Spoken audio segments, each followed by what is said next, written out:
नमस्कार। उत्तर प्रदेश विधानसभा चुनाव को लेकर महत्वपूर्ण आंकड़े सामने आ चुके हैं, क्योंकि अगले साल उत्तर प्रदेश में विधानसभा चुनाव होने जा रहा है और एक साल से भी कम समय अब बचा है। और ऐसे में पहला जो ओपिनियन पोल सामने आया है, उस आधार पर उत्तर प्रदेश में अगली सरकार किसकी बन सकती है। उत्तर प्रदेश में योगी आदित्यनाथ अब चुनावी मैदान में उतर गए हैं, तो समाजवादी पार्टी और कांग्रेस गठबंधन में चुनावी मैदान में है। लेकिन मायावती जी किस गठबंधन से चुनाव लड़ेंगी या अकेले ही चुनावी मैदान में होंगी, ये काफी महत्वपूर्ण हो जाता है।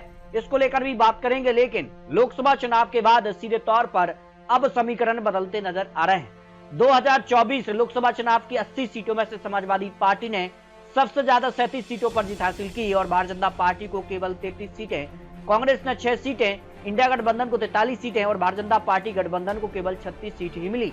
लेकिन इस बार विधानसभा चुनाव को लेकर इसी तर्ज पर समाजवादी पार्टी सरकार बनाने का दावा करती नजर आ रही है। विधानसभा चुनाव 2022 की बात की जाए तो भारतीय जनता पार्टी ने 255 सीटें हासिल की थी, तो समाजवादी पार्टी ने 111 सीटें, अपना दल ने 12 सीटें, राष्ट्रीय लोक दल ने 8 और निषाद पार्टी ने 6 सीटें। इस तरह से अगर बात की जाए तो सीधी टक्कर भारतीय जनता पार्टी और समाजवादी पार्टी में देखने को मिली थी।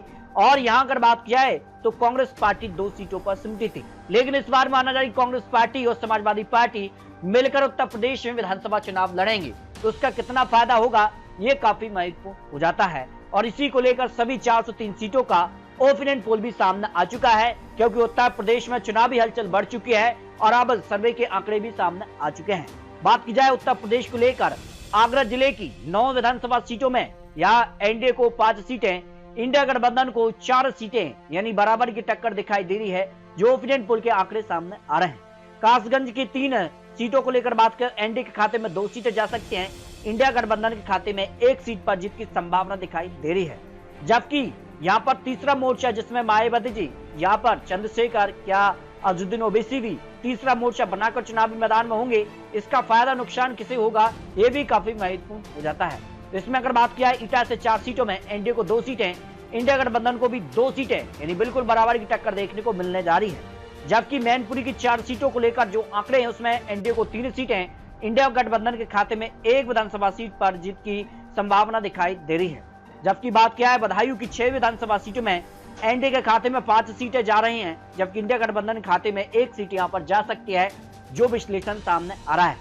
बरेली की अगर बात किया 9 विधानसभा सीटों को लेकर तो इसमें एनडीए को 4 सीटें, 4 सीटों पर इंडिया गठबंधन और 1 सीट अन्य दल के खाते में जा सकती है, जो बरेली को लेकर ओपिनियन पोल के आंकड़े यहाँ पर सामने आ रहे हैं। पीलीभीत की 4 सीटों की तो एनडीए को 3 सीटें जा सकती हैं, इंडिया गठबंधन के खाते में 1 सीट यहाँ पर जा सकती है। जबकि शाहजहांपुर की 6 विधानसभा सीटों की तो यहाँ पर एनडीए को 4 सीटें, इंडिया गठबंधन के खाते में 2 विधानसभा सीटें यहाँ पर जा सकती हैं, जो विश्लेषण यहाँ पर सामने आ रहा है। लखीमपुर खीरी की 8 सीटों में एनडीए को 4 सीटें, इंडिया गठबंधन को 3 सीटें और अन्य के खाते में 1 विधानसभा सीट यहाँ पर जा सकती है, जो उत्तर प्रदेश को लेकर ओपिनियन पोल के आंकड़े सामने आ रहे हैं। सीतापुर की 9 सीटों की बात किया तो एनडीए को 5 सीटें, इंडिया गठबंधन को 3 सीटें और अन्य के खाते में 1 विधानसभा सीट यहाँ पर जा सकती है। हरदोई की 8 सीटों की बात किया एनडीए खाते में 4 सीटें, इंडिया गठबंधन के खाते में भी 4 सीटें यहाँ पर जा सकती हैं, जो ओपिनियन पोल का विश्लेषण सामने आ रहा है। उन्नाव की 6 विधानसभा सीटों की बात करें तो एनडीए के खाते में 4 सीटें, इंडिया गठबंधन को 2 विधानसभा सीट यहाँ पर जा सकती हैं। जबकि सहारनपुर की 7 सीटों की तो एनडीए को 4 सीटें, इंडिया गठबंधन को 2 सीटें, अन्य पार्टी के खाते में 1 विधानसभा सीट यहाँ पर जा सकती है। जबकि शामली जिले की 3 सीटों में एनडीए को 2 सीटें, इंडिया गठबंधन को 1 सीट यहाँ पर जा सकती है। जबकि बात की जाए मुजफ्फरनगर की 6 सीटों में एनडीए को 3 सीटें, इंडिया गठबंधन के खाते में भी 3 सीटें नहीं बराबर की टक्कर देखने को मिलने जा रही है। जबकि बिजनौर की 8 सीटों को लेकर बात करें तो एनडीए को सबसे ज्यादा 5 सीटें, इंडिया गठबंधन को 3 सीटें यहाँ पर मिल सकती हैं। जबकि बात किया है मुरादाबाद की 6 सीटों में एनडीए को 4 सीटें, इंडिया गठबंधन को 2 सीट यहाँ पर मिल सकती हैं। जबकि संभल जिले की 4 सीटों में एनडीए को 2 सीटें, इंडिया गठबंधन को भी 2 सीटें यहाँ पर जा सकती हैं। इसके अलावा बात की जाए तो रामपुर की 5 सीटों में एनडीए को 3 सीटें, इंडिया गठबंधन के खाते में 2 विधानसभा सीट यहाँ पर जा सकती हैं। इसके अलावा बात किया अमरोहा जिले की 4 सीटों में एनडीए को 1 सीट, जबकि इंडिया गठबंधन के खाते में 3 विधानसभा सीटों पर जीत की संभावना दिखाई दे रही है। बागपत की 3 सीटों में एनडीए को 2 सीटें, इंडिया गठबंधन के खाते में 1 सीट यहाँ पर जाती नजर आ रही है। गाजियाबाद की 5 सीटों की बात की तो एनडीए को 3 सीटें, इंडिया गठबंधन के खाते में 2 विधानसभा सीटों पर जीत की संभावना यहाँ पर दिखाई दे रही है। बुलंदशहर की 8 सीटों में एनडीए को 4 सीटें, इंडिया गठबंधन के खाते में 3 सीटें और अन्य पार्टी को 1 विधानसभा सीट यहाँ पर मिल सकती है, जो ओपिनियन पोल के आंकड़े यहाँ पर सामने आ रहे हैं। जबकि अलीगढ़ की 7 सीटों में एनडीए को 4 सीटें, इंडिया गठबंधन खाते में 3 विधानसभा सीटों पर जीत की संभावना ओपिनियन पोल में नजर आ रही है। जबकि मथुरा की 5 सीटों में एनडीए को 3 सीटें, इंडिया गठबंधन खाते में 1 सीट और अन्य पार्टी के खाते में भी 1 सीट यहाँ पर मिल सकती है, जो ओपिनियन पोल के आंकड़े उत्तर प्रदेश को लेकर सामने आ रहे हैं। लखनऊ जिले की 9 सीटों की बात किया तो यहाँ पर एनडीए को 4 सीटें, इंडिया गठबंधन के खाते में भी 4 सीटें और अन्य खाते में 1 सीट जा सकती है, यानी बिल्कुल कांटे की टक्कर लखनऊ में देखने को मिलने वाली है। जबकि रायबरेली की 6 सीटों में एनडीए को 4 सीटें, इंडिया गठबंधन खाते में 2 विधानसभा सीटों पर जीत की संभावना नजर आ रही है। जबकि अमेठी की 4 सीटों में एनडीए को 3 सीटें, इंडिया गठबंधन खाते में 1 विधानसभा सीट यहां पर मिल सकती है, जो ओपिनियन पोल के आंकड़े दिखाई दे रहे हैं। सुल्तानपुर की 5 सीटों में एनडीए को 2 सीटें, इंडिया गठबंधन खाते में 3 विधानसभा सीटें यहां पर जा सकती हैं, जो ओपिनियन पोल के आंकड़े दिखाई दे रहे हैं। फर्रुखाबाद की 4 सीटों में एनडीए को चारों सीटों पर एकतरफा जीत की संभावना ओपिनियन पोल में दिखाई दे रही है। जबकि औरैया जिले की 3 सीटों में एनडीए को तीनों सीटों पर जीत की संभावना ओपिनियन पोल में दिखाई दे रही है। कानपुर की 4 सीटों का जो विश्लेषण है उसमें एनडीए को 2 सीटें और इंडिया गठबंधन को भी 2 सीटें, यानी बराबर की टक्कर देखने को मिलने वाली है। जबकि बात किया है कानपुर नगर की 10 सीटों में एनडीए को 5 सीटें, इंडिया गठबंधन को 4 सीटें और अन्य के खाते में 1 सीट यहां पर जा सकती है, जो ओपिनियन पोल के आंकड़े सामने आ रहे हैं। जालौन की 3 सीटों की बात करें तो एनडीए को 2 सीटें, इंडिया गठबंधन खाते में 1 विधानसभा सीट जा सकती है। झांसी की 4 सीटों में एनडीए को 2 सीटें, इंडिया गठबंधन को भी 2 सीटें यहां पर मिल सकती हैं। जबकि बात की जाए तो यहां पर बांदा की 4 सीटों में एनडीए को 3 सीटें, इंडिया गठबंधन खाते में 1 सीट जा सकती है।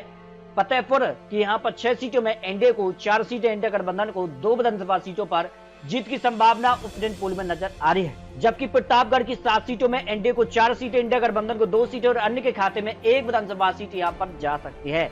प्रयागराज की 12 विधानसभा सीटों की बात की तो एनडीए को 8 सीटें, इंडिया गठबंधन को 3 सीटें और अन्य दल के खाते में 1 सीट यहां पर जा सकती है, जो ओपिनियन पोल के आंकड़े निकल कर आ रहे हैं।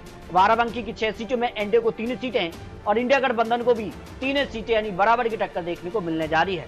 अयोध्या की 5 सीटों में एनडीए को 4 सीटें, इंडिया गठबंधन को 1 विधानसभा सीट यहां पर मिल सकती है।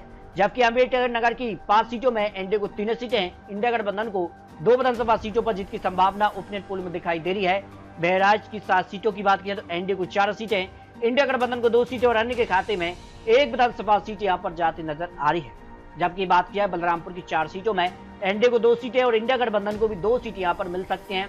इसके अलावा बात किया है गोंडा जिले की 7 सीटों में एनडीए को 5 सीटें, इंडिया गठबंधन को 2 विधानसभा सीटें यहां पर जाती नजर आ रही है। सिद्धार्थनगर की 5 सीटों की बात की तो एनडीए को 3 सीटें, इंडिया गठबंधन को 2 विधानसभा सीट यहां पर मिल सकती हैं। जबकि बस्ती की 5 सीटों में एनडीए को 4 सीटें, इंडिया गठबंधन खाते में 1 विधानसभा सीट यहां पर जाती नजर आ रही है।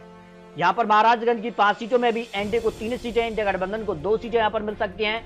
यहां पर गोरखपुर की 9 विधानसभा सीटों में एनडीए को 4 सीटें, इंडिया गठबंधन को 3 विधानसभा सीटों पर जीत की संभावना दिखाई दे रही है। कुशीनगर की 7 सीटों की बात किया तो एनडीए को 4 सीटें, इंडिया गठबंधन खाते में 3 विधानसभा सीटों पर जीत की संभावना ओपिनियन पोल में दिखाई दे रही है। देवरिया जिले की 7 सीटों की बात की तो एनडीए को 5 सीटें, इंडिया गठबंधन को 2 विधानसभा सीटें यहां पर जाती नजर आ रही हैं। आजमगढ़ की 10 सीटों की बात की तो एनडीए को यहां 6 सीटें, इंडिया गठबंधन को 3 सीटें और अन्य के खाते में 1 विधानसभा सीट यहां पर जाती नजर आ रही है। मऊ की 4 सीटों की बात किया तो एनडीए को 2 सीटें, इंडिया गठबंधन को भी 2 विधानसभा सीटों पर जीत की संभावना है। इसके अलावा अगर बात किया बालिया से 7 सीटों में एनडीए को 3 सीटें, इंडिया गठबंधन का 4 सीटों पर पलड़ा भारी नजर आ रहा है। जौनपुर की 9 विधानसभा सीट की बात किया तो एनडीए को 6 सीटें, इंडिया गठबंधन को 2 सीटें और अन्य के खाते में 1 सीट यहां पर जा सकती है। गाजीपुर की 7 सीटों की बात किया तो एनडीए को 5 सीटें, इंडिया गठबंधन को 2 विधानसभा सीटों पर जीत की संभावना ओपिनियन पोल में लगाई जा रही है। चंदौली की 4 सीटों की तो एनडीए को 2 सीटें और इंडिया गठबंधन को भी 2 विधानसभा सीटों पर जीत की संभावना दिखाई दे रही है। वाराणसी की 8 सीटों की बात किया तो एनडीए को 5 सीटें, इंडिया गठबंधन के खाते में 3 विधानसभा सीटें यहां पर जाती नजर आ रही हैं। मिर्जापुर की 5 सीटों की बात की तो एनडीए को 3 सीटें, इंडिया गठबंधन खाते में 2 सीटें जा सकती हैं। जबकि सोनभद्र की 4 सीटों में एनडीए को 2 सीटें, इंडिया गठबंधन के खाते में भी 2 सीटें जा सकती हैं। तो इस तरह से उत्तर प्रदेश को लेकर सभी 403 सीटों का ओपिनियन पोल, जनता का ओपिनियन पोल सामने आ चुका है और माना जा रहा है कि एनडीए को यहाँ पर जो है बढ़त दिखाई दे रही है। यहाँ पर अगर बात की जाए तो 220 से लेकर 250 सीटों के आसपास एनडीए का आंकड़ा इस समय नजर आ रहा है।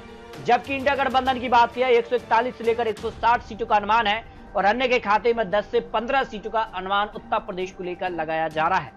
तो इस तरह से उत्तर प्रदेश को लेकर जो जनता का ओपिनियन पोल है उसमें माना जा रहा है कि उत्तर प्रदेश में आज चुनाव होते हैं तो एनडीए की सरकार उत्तर प्रदेश में बनती नजर आ रही है, लेकिन माना जा रहा है कि 2022 के मुकाबले कुछ सीटों का नुकसान हो सकता है। समाजवादी पार्टी कांग्रेस का गठबंधन है, लेकिन माना जा रहा है कि तीसरा मोर्चा भी कई सीटों पर समाजवादी पार्टी इंडिया गठबंधन को नुकसान देता नजर आ रहा है। तो ऐसे में सवाल है कि यहां पर चुनाव से पहले गठबंधन बनता है, किस प्रकार के टिकट बंटवारे होते हैं और किस प्रकार के चुनावी प्रचार होते हैं, वादे होते हैं, वो काफी महत्वपूर्ण हो जाते हैं। तो एक साल से कम समय अब उत्तर प्रदेश को लेकर लगाया जा रहा है कि कम बचा है, और ऐसे में अब किसका पलड़ा भारी होगा, इसको लेकर समय समय पर आपको महत्वपूर्ण आंकड़े दिखाते रहेंगे। तो आपको क्या लगता है उत्तर प्रदेश को लेकर, क्योंकि ये तो चुनावी आंकड़े, चुनावी अनुमान है, बहुत जल्द आपको नए और महत्वपूर्ण ओपिनियन पोल के आंकड़े दिखाने जा रहे हैं। तो मिलते हैं नए आंकड़ों के साथ, तब तक ले जय हिंद, जय भारत।